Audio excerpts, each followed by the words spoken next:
Please find your seats. We will start in just some few seconds.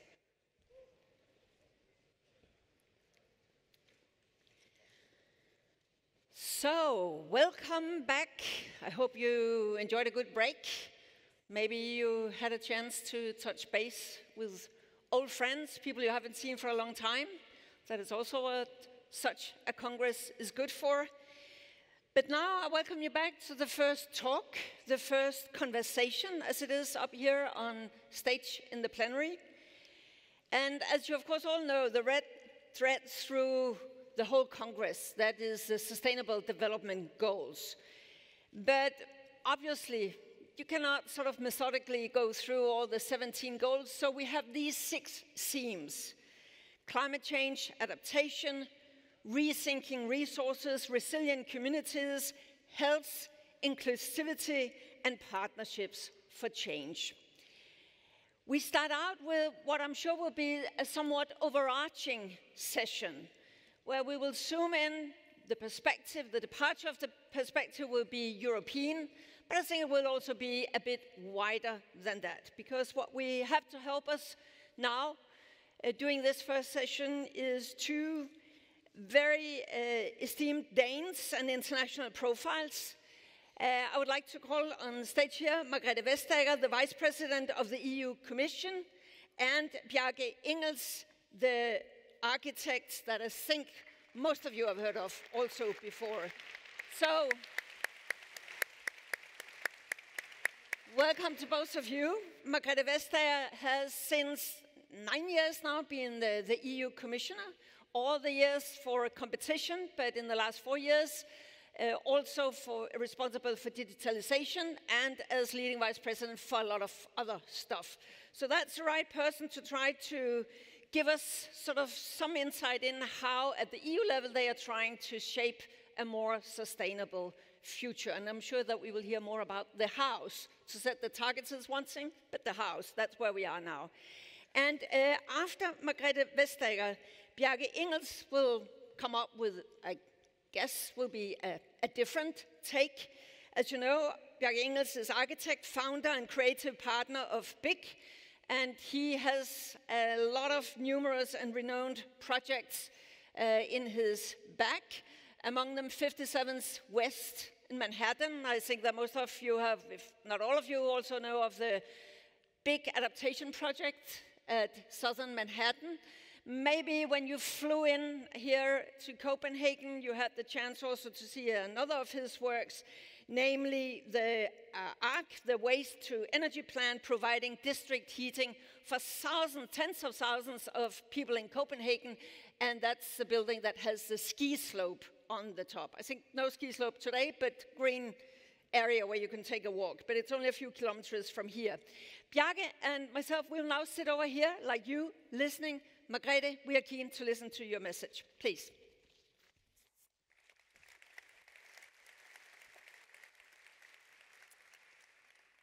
Thank you very much, Connie, and dear friends, what a pleasure to see you here in Denmark, here in Copenhagen. It is my home country, and it's my home city, and I have seen how it has developed over 30 years. When I first moved here, it was dirty, it was indebted, there was no way you would swim in the harbor. Now it is clean. I hope you will have the bicycling experience, maybe a dip once you get warm. Architecture has changed so many things for this city. And architecture has always held a special place in my heart and design as well.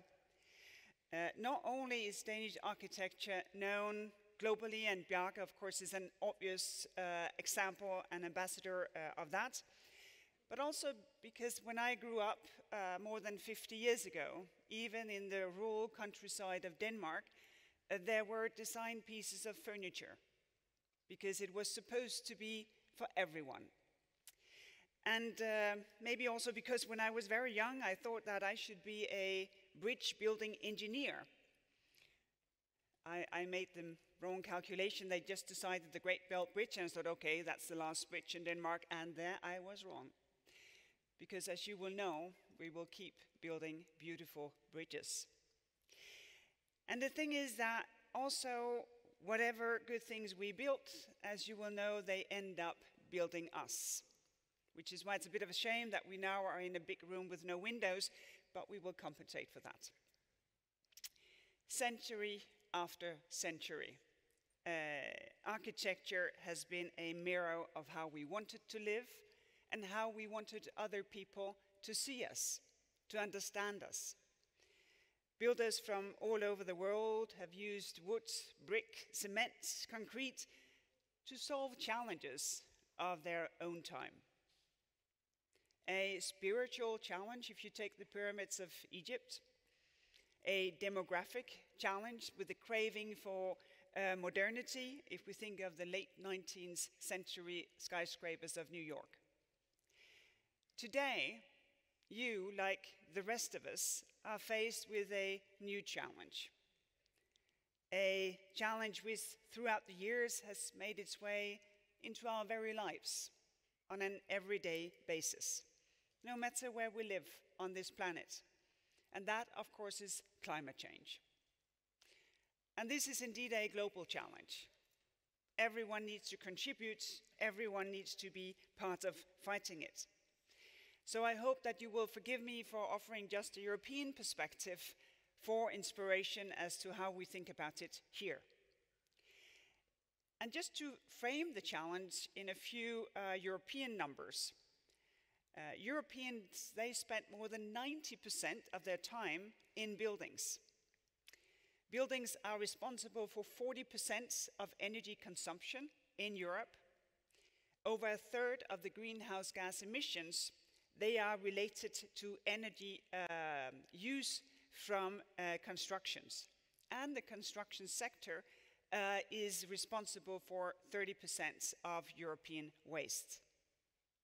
So, more than ever in history, you, architects, you are faced with a challenge.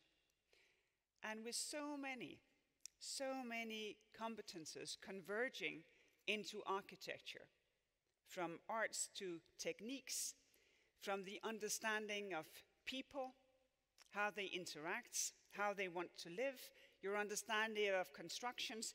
With all that coming together, I can think of no other than architects to be well placed to help solve it. As a policymaker, we're here to help you. You may have heard of the European Green Deal. This is our promise, this is our law by now to cut greenhouse emissions by 55% by 2030 and for Europe to be climate neutral by 2050. And the Green Deal looks at all possible efforts, from more recycling to shifting to renewable sources of energy. Buildings, living spaces, the built environment have a particular importance in this Green Deal of ours. And that is why in 2020 the European Commission launched what we call the new European Bauhaus. And yes, it takes the inspiration from the design school, and we hope to make it at least as influential and debated as the school. In short, the aim is to connect the European Green Deal to the daily lives and the living spaces of Europeans. And there are three things important to us. They should be sustainable and respect our planet. They should be inclusive, make us come together beyond our differences, beliefs or income. And they should be beautiful, to give a certain experience of quality. So a few words on these three dimensions. Sustainability. We need to reduce the emissions from the sector, starting with the construction sector. It can be done in many different ways.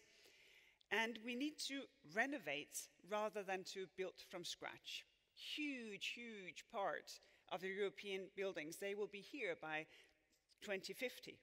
So in order to meet our climate targets, we must at least double the rate of renovation and to increase its depth. And we also have to apply new green technologies to improve these buildings that we have already.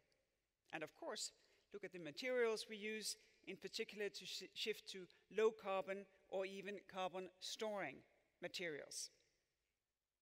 And we're working with every member state of the European Union to boost the production of these advanced materials that we need. The photovoltaic panels that can be embedded in windows and roofs, self-sustaining materials that can monitor the robustness of health in a building structure. And it is encouraging to see how this works. You probably know the CIS tower in Manchester of the UK, who was renovated with solar panel, making this 60s structure now fully self-sufficient and more than that when it comes to energy. We mobilize funding, obviously, but we also use our regulatory power to enable this, to encourage deep renovations, and to set ambitious performance standards for new buildings. Because those are the buildings that we will live in, and we will design them in a way that is common for all of Europeans. Second, along with sustainability comes inclusion, spaces that unite us instead of setting us apart, because there's enough of other things that sets us apart. So if our living spaces can keep us together, well, we will have achieved something good for this world. But it also means spaces that we can afford. And that is not easy. In Europe, with COVID-19, with the Russian war of aggression on Ukraine, there is a hard strain on the construction sector. And one of the examples that we do in order to ease that is to enable energy to be more affordable and, of course, to be renewable, be carbon neutral. Because energy is an integrated part of this. It's how buildings are built, how they are renewed, how they are heated. It is part of it, and the cost must come down. Third, and lastly, beautiful living experiences. Also for me personally, one of the things that makes it all come together. Places that are beautiful, that we can somehow relate to in their scale, that respects nature or lets it come in our living spaces. In that, they can support the lives that we want to live. In other words, places that match sustainable solutions with us as humans. And they exist all around us. One of them was born in the hands and minds of Bjarke Ingels, now here on the stage with us today. In 2021, we launched an international architectural competition for a beautiful, sustainable, inclusive new site to host 400 international scientific staffs in the Joint Research Center of the European Commission in Seville. And the proposal from BIC won this competition. And this is a project that both relates to the place, to the pergolas that are so typical to Andalusia, because it is a cloud of solar canopies sheltering the plaza, the garden, and the research building underneath. And that is just one example of design of architecture inspired by new European Bauhaus. Architecture that feeds on a vision and inspires us on return. And just one point to end with. I hope you sense that we have large ambitions with new European Bauhaus. We do what we can, but the thing is that new European Bauhaus will be nothing but words on paper without people to make it come alive, with people who has the necessary skills actually to enable the kind of business of buildings that embody new European Bauhaus. And that is why we have set up the new European Bauhaus Academy to focus on sustainable construction. There's a massive need for training and for upskilling professionals in the construction sector. Upskilling to meet the growing interest, the growing demand for skills in the area of sufficiency, circularity, bio-based materials for the construction ecosystem. And the Academy will provide online and offline courses, promote exchanges of skills and the best practices. And once again, this is a place for everyone to seek inspiration, to go explore, so please use it. I'm sure that you know this better than anyone. Where and how we live matters. Places matters. How they work with us matters. The richness comes from your thinking, how you work with other people, because you can make everything come together. And in places that looks beautiful, and most importantly, in places that respects nature and stand the test of time. We're in a hurry, but we're here for the long run, for places where people, they live. Thank you very much. Pas på, Bjarke. Bjarke. Ja.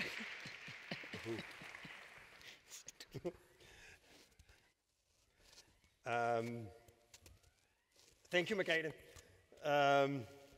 It has been very inspiring to be part of the high-level roundtable of the European Bauhaus, to see that there is that there's real genuine ambition about the urgency, but also the, let's say, the potential excitement of this kind of necessity and opportunity that we are facing as a species. I would like to sort of spend the next 12 minutes dropping a sort of an info bomb on you. So I will speak very quickly. Like, I started my career as a practicing architect 2 decades ago, designing the Copenhagen Harbor Bath, and we designed the one in Aarhus as well. And when it opened 2 decades ago, and we saw the people of Copenhagen jumping in the port instead of driving for hours to get to the beaches in the north, it became clear that something was happening. A clean port is not only nice for the fish, it's also amazing for the citizens that live in that city, that they can enjoy the port in new ways. And we thought maybe this is a general idea, and we called it hedonistic sustainability. The idea that the sustainable city or the sustainable building not only is better for the environment, but it can also be better and more enjoyable for the people living there.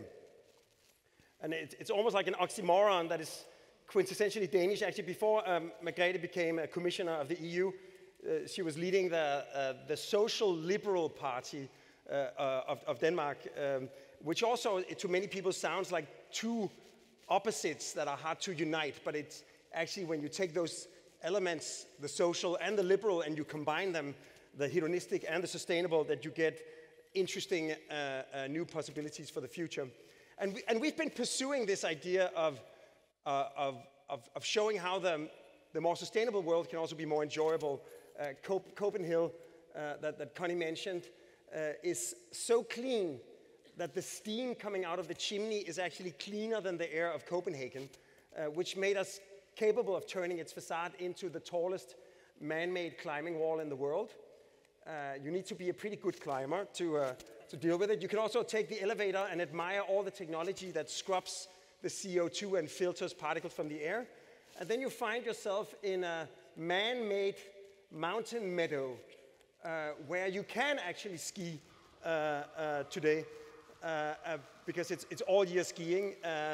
And you know, Denmark got 0 medals in Beijing and Sochi. And I hope we may be able to change this over time, because now the Copenhageners can actually practice at home. But essentially, we've been pursuing this promise of hedonistic sustainability in various ways.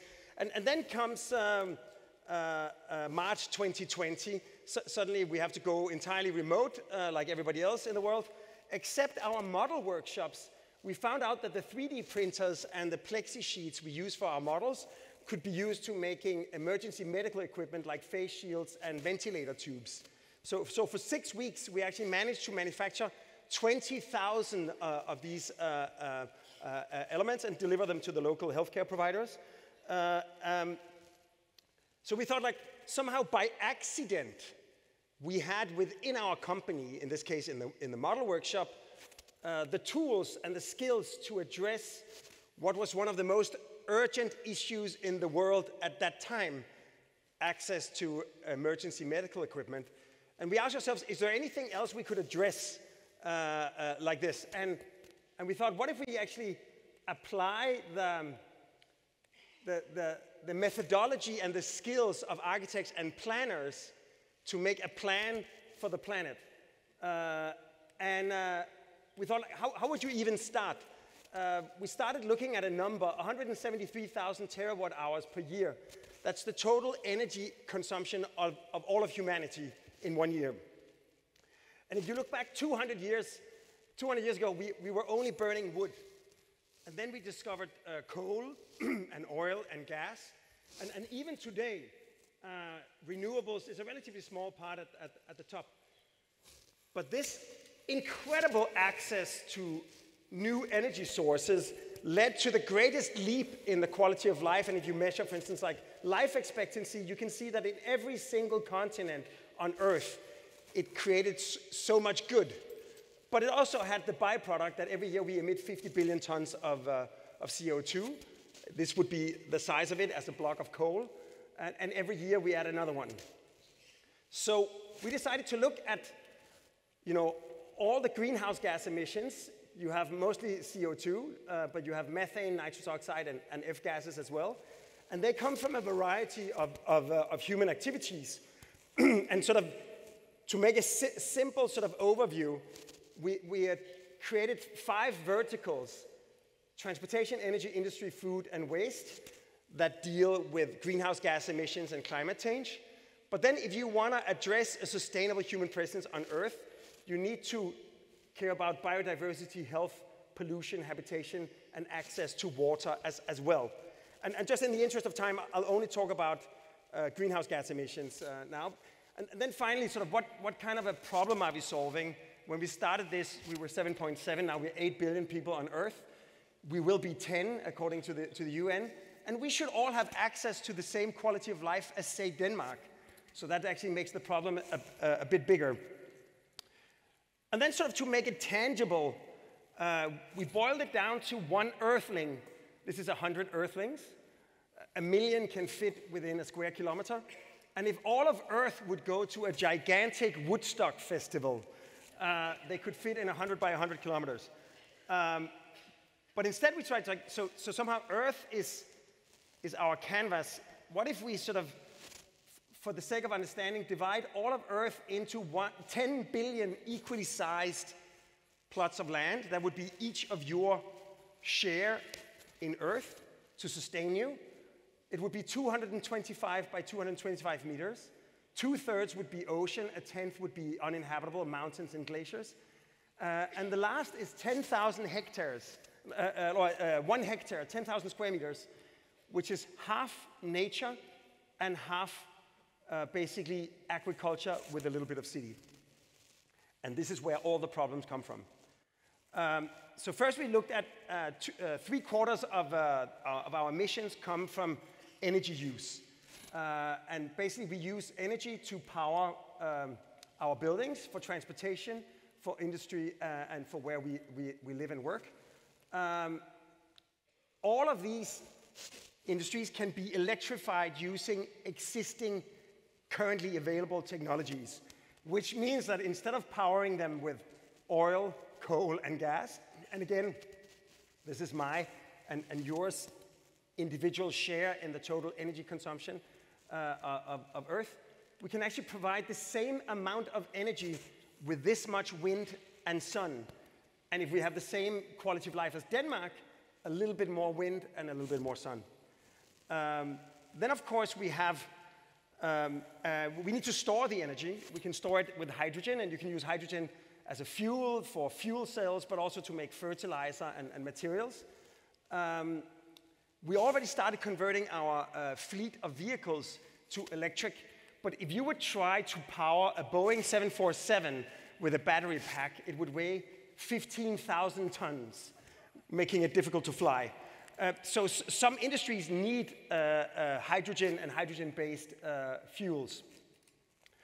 Then, of course, the industry, you have energy consumption, but you also have emissions from material processes. For instance, when you make concrete by burning lime, you emit CO2 into the atmosphere.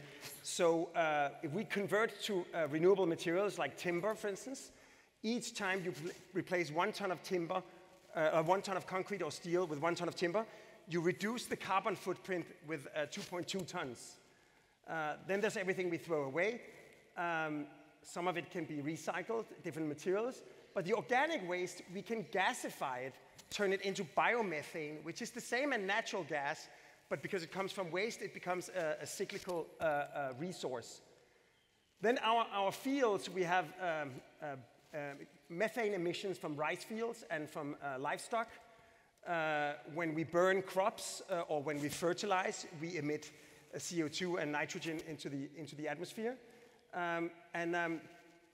Every year we expand our agricultural footprint roughly 1 to 2 square meters per person, which emits CO2 from soil and deforestation.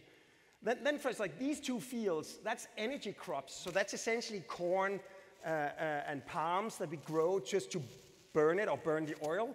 You can produce the same amount of energy with this much solar. Then, of course, instead of burning crop residue, we can gasify it. We calculated if Europe would do this consistently, we could become independent of Russian gas. And then, of course, instead of leaving land fallow every 4 years, we can leave the livestock grazing. And that brings us to the elephant in the room, or the cow. A cow and a calf needs 2 hectares of grassland, and they emit 100 kilos of methane per year, the equivalent of 108 tons of CO2. So you need 1 grown tree per ton of CO2 per year to capture it. It just so happens that 108 trees fit perfectly within the grassland, and actually silvopasture, the combination of livestock and forestry, is the natural habitat for large herbivores.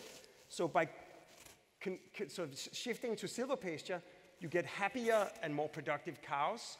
You increase biodiversity, and you sequester the emissions from the burbs. And maybe lastly, if you look at the Green Revolution, over the last 50 years, the land we use for cereal production has remained the same, but our yield has more than doubled. So if we convert to sort of proven technologies and proven methods like polyculture and silvopasture, we can actually take the necessary footprint to sustain 1 human from this and boil it down to this. And we can combine the necessary area for energy, and we can combine agriculture and energy production. And if you compare it to the available footprint, you can see that compared to what we have available, each of us, we can actually seriously reduce our physical footprint while providing for sustainable human presence on Earth. This is what it would take to sustain 5.5 million Danes, 330 million Americans, or 10 billion Earthlings. And maybe sort of, obviously it needs to happen at different scales. Our homes need to be electrified so we can power them with renewable energy. We need to sort of upgrade our building envelopes to reduce heat loss or heat gain. We need to build with sustainable materials. We need to harvest whatever renewable energy we can. To move between our buildings, there's different kinds of carbon-free forms of mobility, and it's easy to make our cities more bikeable and more walkable by making them greener. Of course, we need to convert our waste into resources. We need to turn renewables into energy. We need to convert our farming to the best proven methods. That's going to free up land. That's going to increase biodiversity. It's going to be enjoyable for people in the cities. And the trees are going to sequester some of the carbon that we still emit. So essentially, as you zoom out, these basic principles need to be applied more and more consistently at greater and greater scales. And since it is just a short introduction, you can say, like, what sense does it make to even do this work? Like, we were interested in 2 questions. A, is it possible to sustain 10 billion people with the quality of life of Denmark? Yes, it is. And B, do we need to wait for incredible inventions to be made before we start taking action, or can we actually use the technologies we already have available? And the answer is that with existing methods, it is possible. It just requires a ton of effort. But one thing it has done to myself and some of our collaborators, and I'll end on this, is that making this plan has made myself and my whole organization and our clients and collaborators see what needs to be done more clearly. And we've started aligning the work we do in the office with the principles of this plan for the planet. And just a few examples. We opened the most environmentally friendly factory in the world in Norway. It's built from locally sourced timber. It's powered with local hydroelectricity, geothermal energy, and the sun. We negotiated with the fire department to only cut down 5 meters of forest around so we can use the trees as the sun shading for the factory. And that means that what you see, the beautiful wooden walls and ceilings, it's not an applied finish. It's what the building is made of. If you move up on the roof, it's covered in locally sourced turf and photovoltaics. We also are building the Zurich airport. It will be the biggest timber building on Earth. So when you land in Zurich in 2032, the smell of pine is going to meet you as you arrive, of course, significantly lowering the carbon footprint of the building, but also becoming a beautiful representation of Swiss architecture.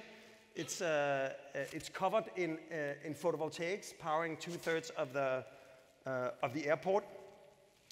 And as Margrethe mentioned, we're designing the Joint Research Center for the European Commission in Sevilla. Sevilla is the sunniest and warmest city in Europe. So using the local vernacular architecture of pergolas and canopies, we created this public square that is already shaded and naturally ventilated, which means that we can make the facade to the Commission transparent. So the citizens of Sevilla can see what the commissioners are doing inside, because the square itself is already shaded. Of course, it becomes enjoyable outdoor space. I had the pleasure of presenting this at the Vatican, and if you ever have to visit the Pope and you wonder what to give him, Ursula von der Leyen already gave him a framed photo of the JRC in Sevilla. That was my Pope story today. And maybe just to end, we also finished Google's headquarters in Mountain View.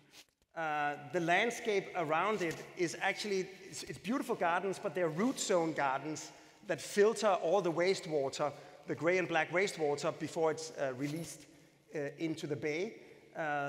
The dragon scales of the roofs are actually photovoltaic panels. So the environmental performance of the building is not some technical upgrade that is hidden.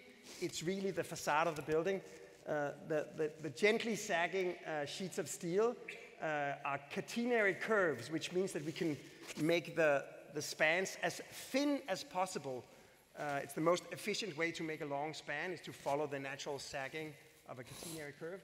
So that means that we reduce the amount of steel in the buildings, and we work with mass timber as well.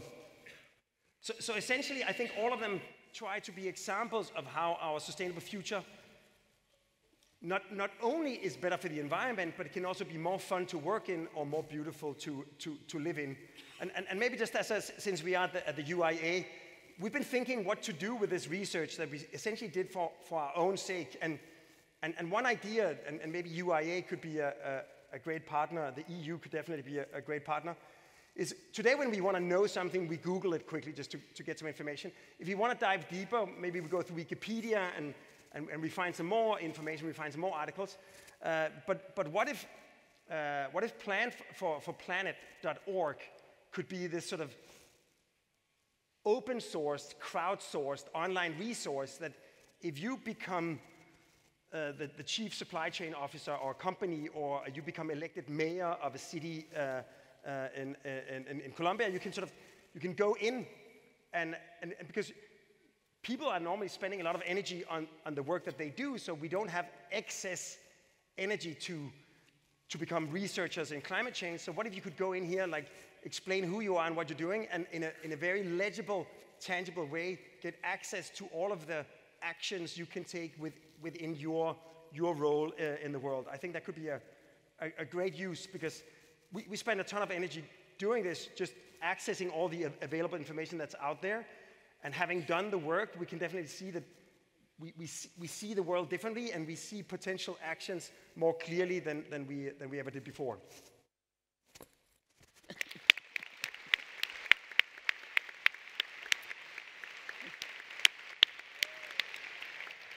Thank you very much, both of you. Very inspiring. I think, Bjarke, you promised us an information bomb, and that was what we got.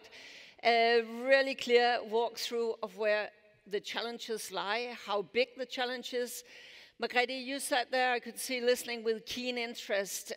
Of course, we see what energy sector should do. There was what agricultural sector should do. There should be sort of a change in the way we produce the materials. But architects often would go for this project or that project. When you see this, how do you think we will scale and scale in time? Well, that was my question. because that, I think, is the biggest challenge. We need climate adaptation, because we already have the wilder weather, the droughts, the floodings, the wildfires, and this is the best the weather can get. It can get worse, but it cannot get any better. So we're really, really in an urgency. And this, I think, is part of the paradox for architects, that we need to go industrial scale in order to go human scale. Because this is about humans. And if humans are not integrated in this, do not feel ownership, then we will have a green clash. Then people say, well, it's already so bad, so let's the next generations deal with it. So this is why going industrial scale also in renovating, which I don't know, of course, a whole lot about the finer details of architectural culture, but it's very much competition driven. It's driven to the projects. See, look, I built this, I own this. But so many people, they need renovation of existing buildings. And it's important to figure out how also to do individual renovation projects in depth with a certain element of industrial pace to it, because otherwise we'll lose time. Let's try and come back to the demolition and this perspective in just a moment. But Bjarke, this Margrethe's point that you have to go to industrial scale in order to make it in time simply, how does that align with architects who do the fabulous thing as you're doing, fabulous project here, fabulous standalone project there? What is needed? What is holding back for architects to scale faster and to disseminate the knowledge that collectively is there? Yeah, I mean, I think first of all, like, I think architects in our sort of vanity have been very good at taking credit and blame for things that are essentially outside our power, because you know, the political power is those who create the framework, set the demands, and also define what is possible to do. And then you have the political power, which in a country like Denmark is very much the pension funds of various kinds. Those are the people that allocate the resources that get invested into building and renovating neighborhoods in our cities.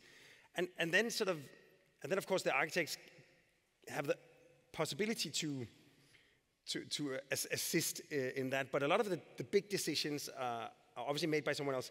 I think the one role we try to play is to make the more sustainable alternative more desirable, in a way, to make it more choosable in a way. And I think also no one likes to do anything that hasn't been tested before.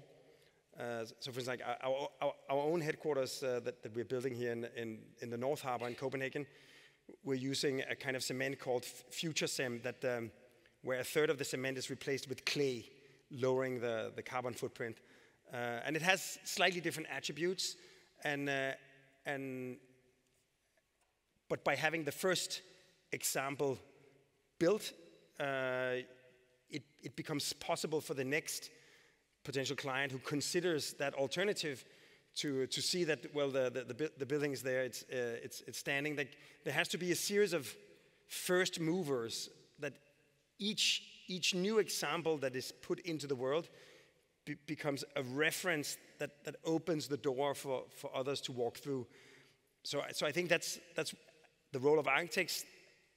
As the specifiers, we can put a lot of energy in trying to put out some desirable alternatives that can be chosen.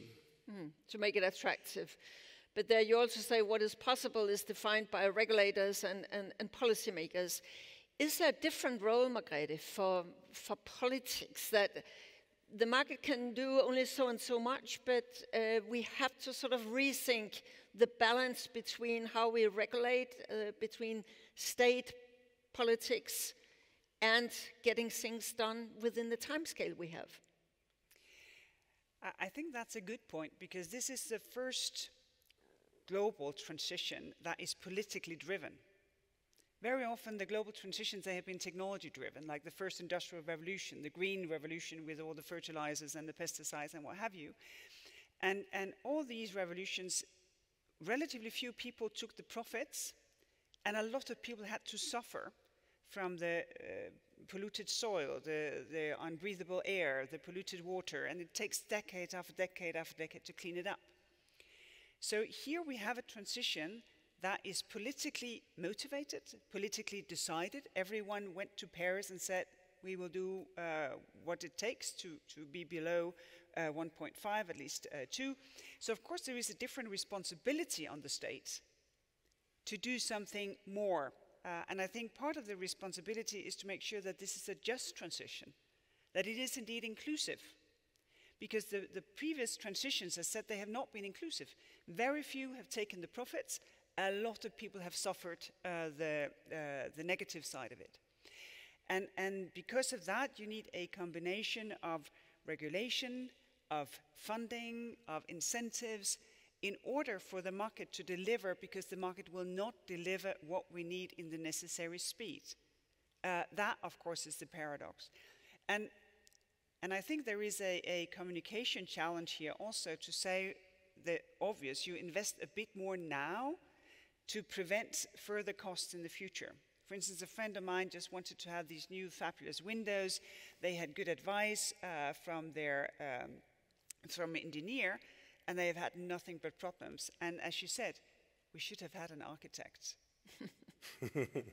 It's a very popular statement. Yeah, in this room. Yes. But I think you need to make that travel, that this investment early on, actually to have someone think it through, it will come back over and over and over again, and also it will be on their insurance. But Bjarke, is that what you mean when you come out to clients? I mean, is that what you meet, that investors, yes, if it is World Trade Center 2, then it's in a different league maybe, but are investors ready to take on this longer term perspective and invest a bit more now in sustainability than may pay off in the short term? I mean, of course, I would say if they are long-term holders of the asset, they actually have an incentive that they're not just selling a bunch of condos in the next year and then they're out. They actually they will live with all the advantages and disadvantages of the choices they make now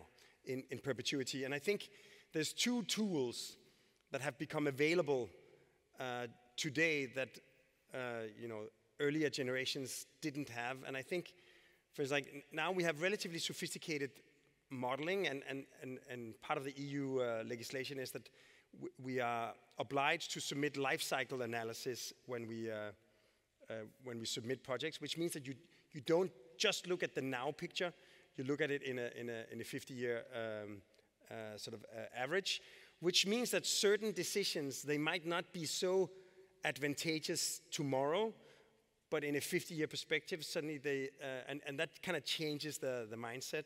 That's one thing. And then I think the second thing is, and the reason we thought it was interesting to try to just meddle with this idea of making a plan for the planet, because I mean, you can say it's absurd. No one has jurisdiction over the whole Earth. How are you going to? But actually today, and we used to use the term, and we still do, externalities. Like, you have certain economic practices that have a lot of unaccounted externalities. And those externalities are actually incredibly negative, both ecologically but also economically. But we don't account for them, so they're just outside our spreadsheet. And I think today, again, we have daily monitoring of all of Earth. You know, when astronauts went into space for the first time and they looked back and they saw Earth for the first time in its entirety, they describe a cognitive shift they call the overview effect, that suddenly you understand how fragile and how small the place we hold in the universe is. We actually have that overview effect, all of us now, because we have access to daily updated information. So it is becoming possible and even feasible to monitor and account for initiatives at a global scale in ways that were unimaginable 10 or 20 years ago. And maybe one more point to that, because obviously European Union is not perfect in what we do, but we have taken one lesson, which is that it's always cheaper to tax the bad than to support the good. So this is why we have this emission trading system, where you put a tax on carbon. And now this will be enlarged also for transport and for buildings. And that is indeed to say, well, if externalities are outside our spreadsheet, well, you don't count them. But if they are a cost on your building, all of a sudden, these design choices, they have a value. And they have that value today, because you know what is the price that you're going to pay. And I think that is a very tangible way of sort of taking externalities, putting a price tag on them, so that all of a sudden it's a much more obvious choice to go with what is long-term sustainable. So pricing the bad is one of the strongest tools that we know of in Europe. But Bjarke, if you, for instance, had a project, or you were the mayor responsible for a building in say, Lagos, one of the fastest growing cities on planet Earth, I take it that you're not so much discussing hedonistic sustainability and all these things. What is with your international experience, what is your best bit as to how to make these, LCA and pricing and all this, how to align that with the need here and now in really, really many places around Earth where it's just about getting something up now? Yeah, it's a good question. And I must confess, I obviously have limited experience being the mayor of Lagos. But I think one thing you touch upon is, I believe that by the UN, estimates that by today you have roughly a billion people living in informal settlements, 800 million living in slums, but a billion living in informal settlements. And the difference is that the last 200, they're not necessarily poor, but they're still living in something that was sort of built on plan. By 2050, that number would be 2.3 billion. So that means that you will have like vast neighborhoods and even cities that are actually unplanned. So there you have to think almost in a strangely sort of scalable market model, because like one of the things that have had the biggest impact on life in informal settlements is the availability of cheap corrugated sheet metal. So that's why when you see the shanty towns, they're all made with these kind of corrugated sheet metal, and even in certain places the city has been providing that sheet metal because it provided for a safe wall where it's harder to break in, so attack and rape and all kinds of things that comes from not having a safe home drops when you deliver these things.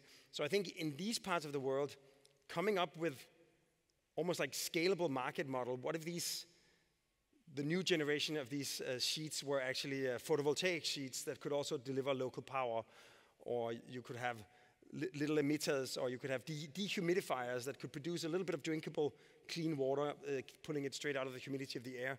So I think there has to be is this an interesting market? Yes, because there will be 2.5 billion people a quarter of Earth's population living in these unplanned communities.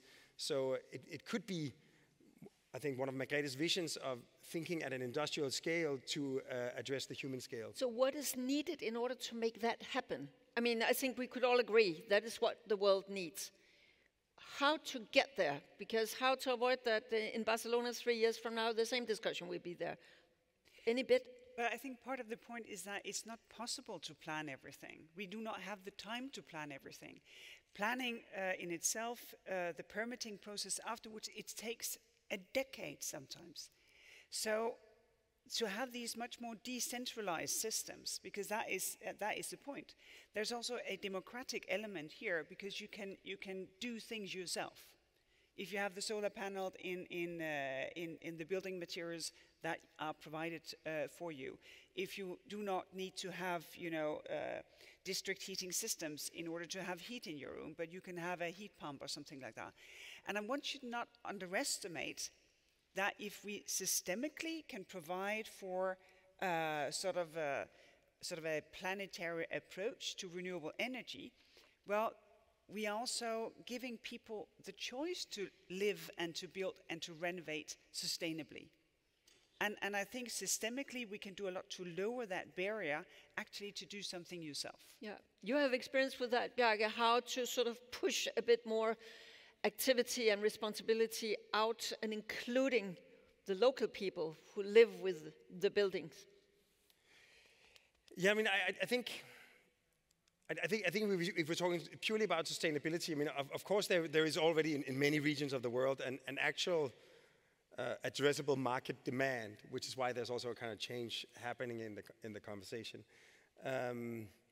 But I think maybe more than anything, just thinking along here, like I think the best way you can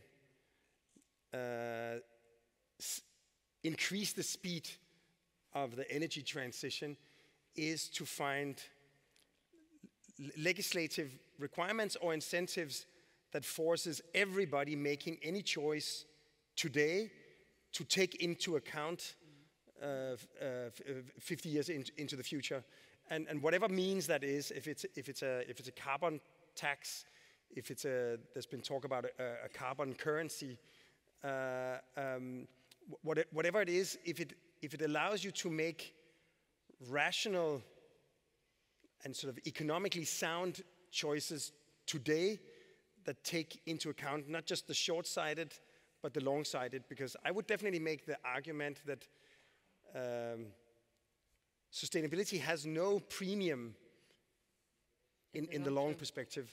It has a premium in the now, and whatever you can do from a legislative or sort of commercial point of view to make every choice rational in a long-term perspective, then you would be there. And also, I think Bjarke has something very important to offer, because when I say put a price on it, we just tried that because we had a very big energy crisis in Europe, and people couldn't afford to heat their homes. So what was done was basically people saved a lot of energy.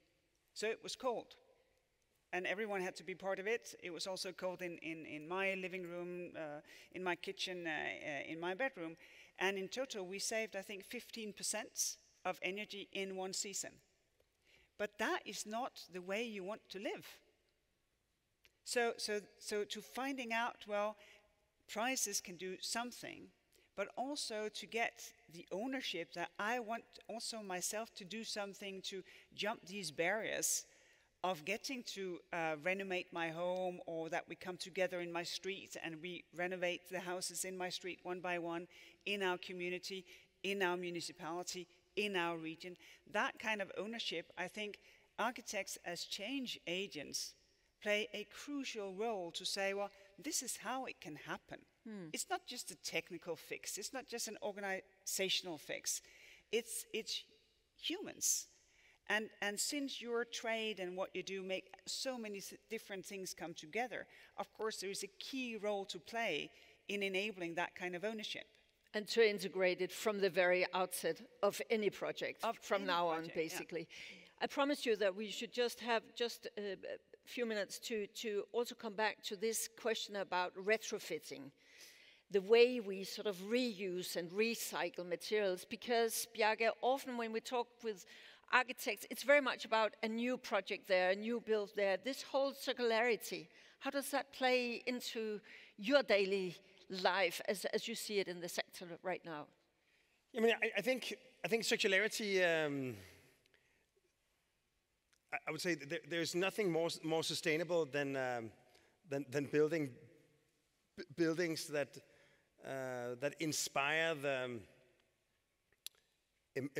emotional connection of the people that inhabit them, that they actually maintain them and take good care of them. I mean, I like the idea that in the Faroe Islands you have buildings made out of timber that have been continuously inhabited for 800 years, and there's no way they could last that long, but because they remain heated and dried, and if something leaked, someone fixed it.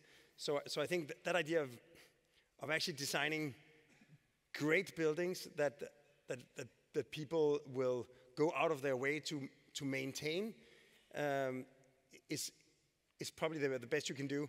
And I think also, like, we're sitting next to some Fritz Hansen classics by Arne Jacobsen. Again, this idea of when you design something of a quality, both in how it's made and also in its design and its beauty and its comfort, these things won't be thrown out in the same way that a lot of other things will. So of course, circularity makes a ton of sense in things that have high turnover, like things you use every day.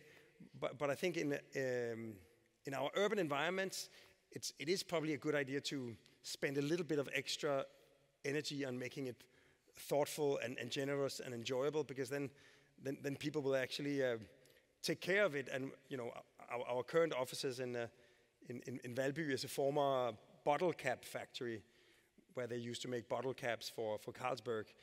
But because it was industrial buildings, they're built with tall ceilings, very large windows because daylight was for free, long spans, you could move big machines around, and that gives them a freedom and a flexibility that makes them enjoyable today. To be frank, that is not the way we have been building in the industrial societies for the last decades. There has been a lot of mass production because that was the cheapest way to get whatever we needed. These are not the cheapest chairs. So this question about inclusion and the social dimension, how to make it as attractive to recycle and reuse and renovate instead of just building with brand new materials. What is a final bit as to how do we get to there a bit faster than we seem to be going now? But I think that humans, to some degree, like to be part of producing something new. And I am such a big part of the problem. I love to get a new dress. But what I have realized is that it doesn't have to be a newly produced dress. It can easily be someone else's dress. And when I was moving home, talking about Danish design in another millennium, we were sitting sort of in the big kitchen table.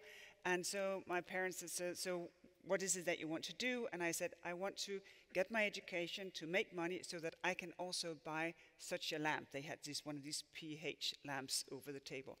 And my father got up and he turned out the electricity and he took it down and he said, here, you got it.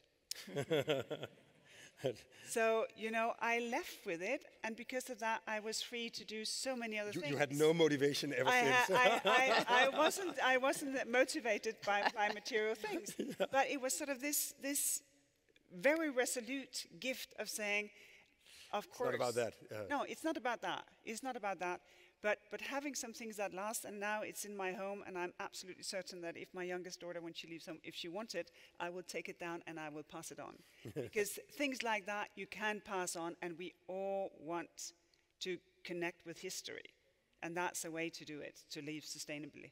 And last word for you, Bjarke, because you, I mean, being the face you are in this sector, what is the biggest obstacle that you meet in your daily life when you really want to realize to go in this direction? What is the biggest obstacle that this group could help removing? I mean, I think there's a tendency there's a tendency to divorce the serious hard issues from the sort of soft experiential cultural issues. I mean, I would normally say that as long as you're in the cultural section of the newspaper, the journalists are going to be pretty friendly, and it's pretty nice, and because it's essentially entertainment. As soon as you migrate into the first section of the newspaper, the tone gets a lot harsher, but that's where you start talking about the real stuff. And I think it's important that architects, because it's a very safe place to be, to just do a few cultural projects and maybe a little museum here, and you know, it's fun to design museums, and it's fun to design concert halls. You know, I could do it from morning to sunset, but we somehow have to apply that kind of creative, holistic mindset to industry, agriculture, energy sector, infrastructure, so we don't leave all of the hard problems just to the engineers to not solve. I think we wish you all the best for making it from the cultural section to the first section, being real change makers. I think all of you would join me in applauding our two guests here, and we could have continued this for a very long time. Thank you.